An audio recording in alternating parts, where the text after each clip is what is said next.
introducselections are through, so now we get to move on to the prepared speeches portion of our evening. First on the docket is Mr. Sellakannu. This evening, Raguram will be sharing with us a cultural tradition from his home country and his opinion on a controversial ban that is currently restricting its practice. Please help me welcome Raguram with his speech, It's More Than Just Tradition.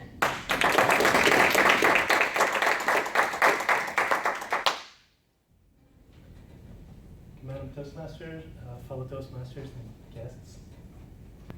I think we all have our own cultures and traditions.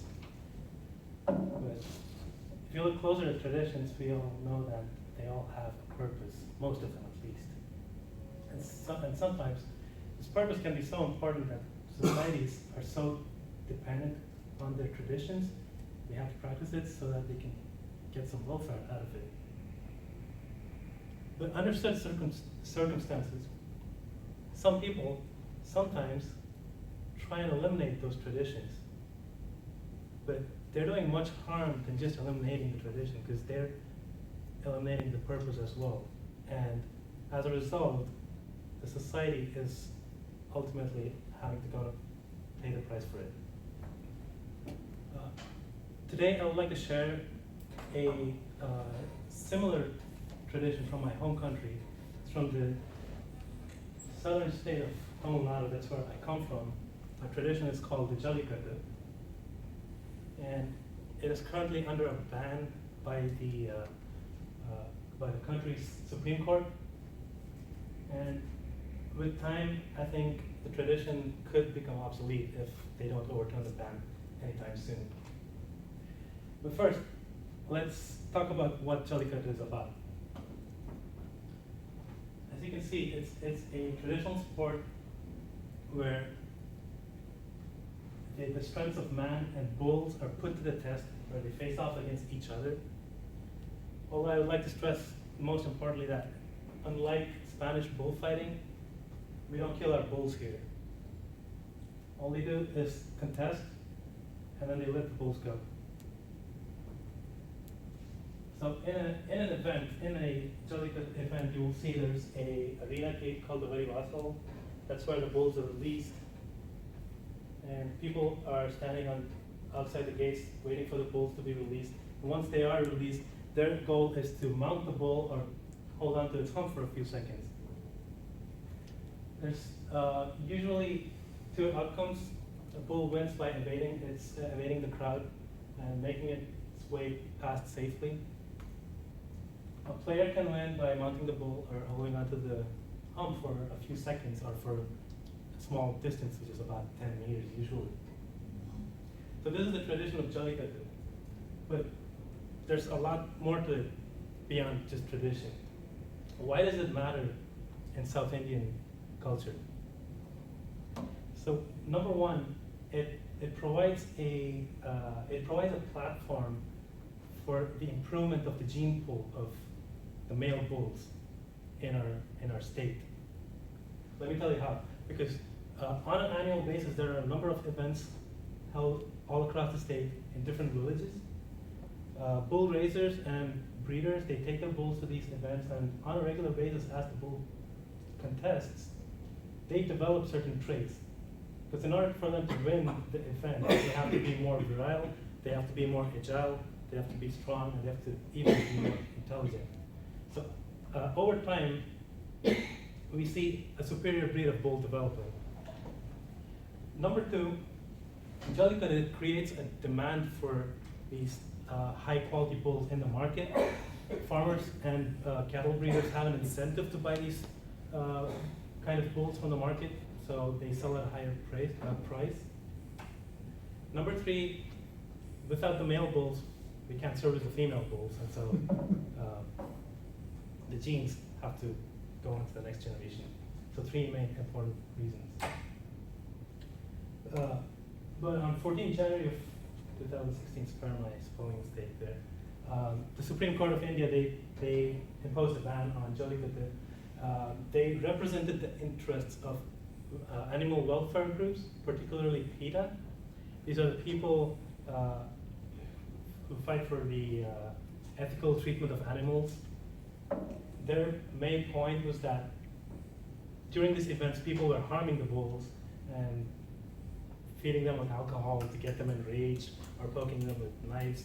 And these were some of the concerns based on a small sample set of events they used for evidence compared to the broader spectrum. The discussion for describing the validity of their claims is beyond today's scope. I would like to move on to the more important aspect. What are some potential consequences of having a ban on this sport? Number one is, we only talked about the importances. All those importances are going to get compromised here. Number one, the breeding of superior quality bulls, there's not going to be any other method. So it's basically they're suppressing genetic diversity or development of the gene pool. Number two, the demand for such stud bulls, as they call it, is going to fall in the market. Farmers are no longer going to have an incentive to buy bulls for breeding them for this purpose. The only other demand for such bulls in the market is for them to be sent to the slaughterhouses for beef exports. Number three is the female cows need to be serviced on a regular basis. If there are no male cows, then both the male and female cows are all going to get extinct with time.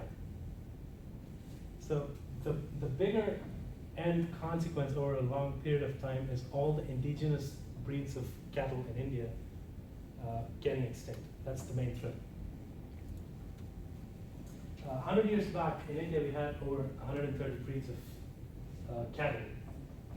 These three breeds mentioned here, Kangayam, Raguram, and Ambulche, are the main indigenous breeds, are the superior breeds with the best traits you can find. But today we have only 37 breeds, thanks to the mixing of the foreign gene pool with our Indian indigenous breeds.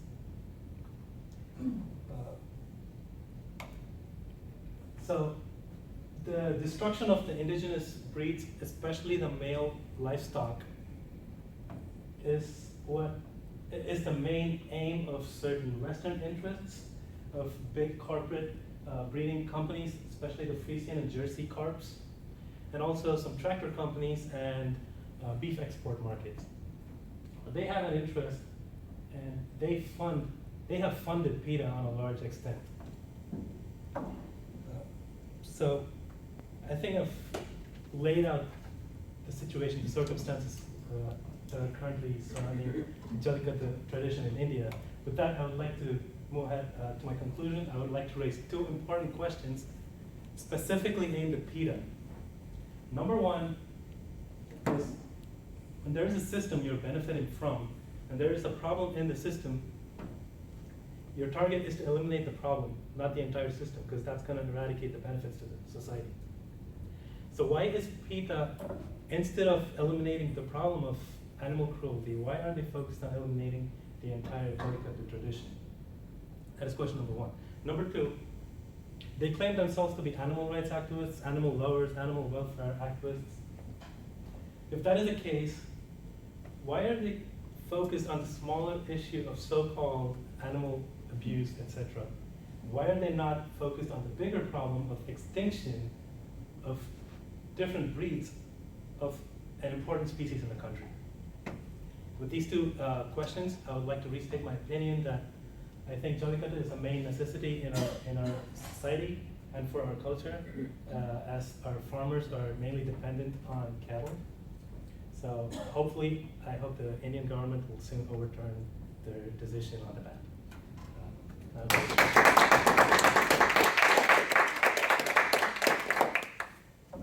Thank you so much, Raguram. Some really things to think about, not only with your tradition, but some of our own. If you would mind taking a few minutes to write Raguram a few comments on the slips of paper in front of you. And then when you are finished, you can pass those over to him.